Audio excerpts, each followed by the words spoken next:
Hey guys, today I'm going to show you how to make an invisible mannequin. It's one of those pieces of clothing that looks like it has a ghost in it. Let's go!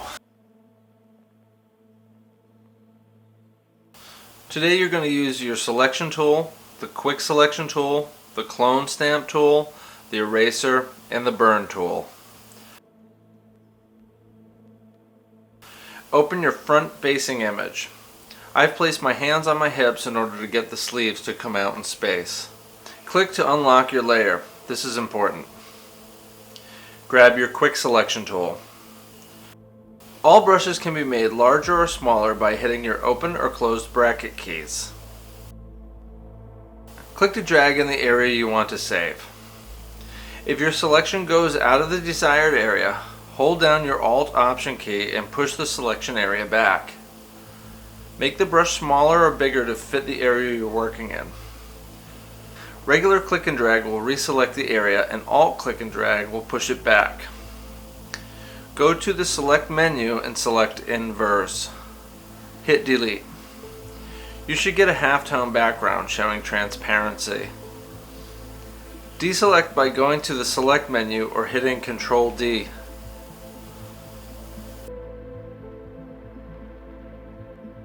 Go to the file and select Place Embedded. Add your back-facing picture with your shirt turned inside out.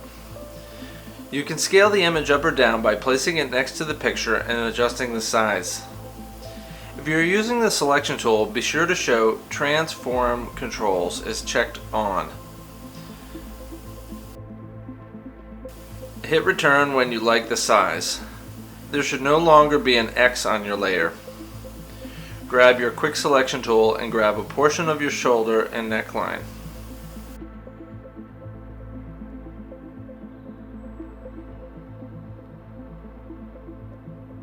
Select Inverse. You'll see this error. That means embedded image are smart objects and they need to be rasterized. So right click the layer and select Rasterize. Now hit delete. Select and move your position with your selection tool. Drag this layer to the bottom of the stacking order. That'll put it behind your shirt. Position it and erase any unwanted areas with your eraser tool. You should be able to erase any of this as long as you're selected on the background layer. Scale your brush with the brackets. Be sure you're on the background layer while erasing.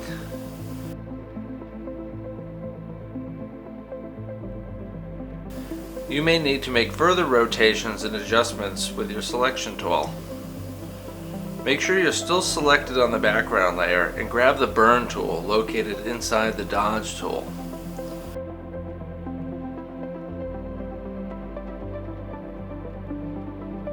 Set your exposure to below 25% and your range should be about midtones. This will add shadow. Too much exposure will make it look like someone took a blowtorch to it.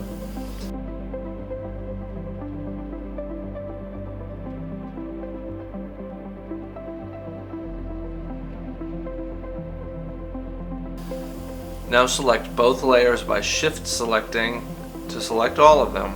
Right click and merge.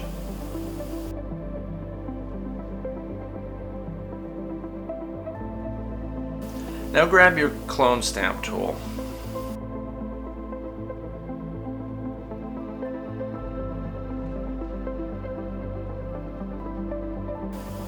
Set your opacity and your brush hardness at the top.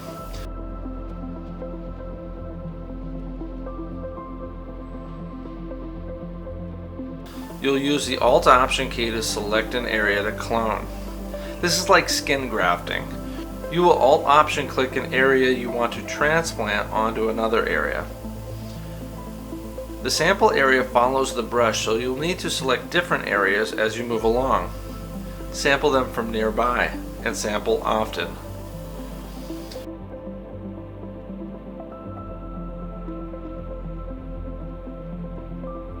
Now set your opacity to under 50% and your brush hardness to 0.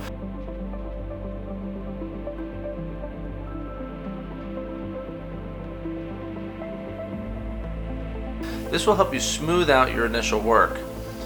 It's sort of like a blender makeup brush. It's smoothing out the wrinkles. Just make sure to resample often and nearby.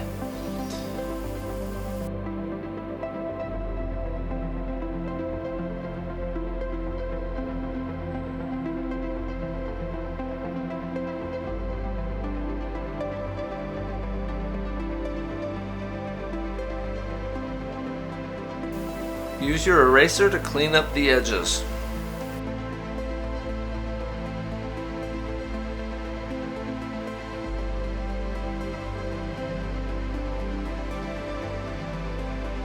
Crop your image, and once you're complete, save your project as a PNG file.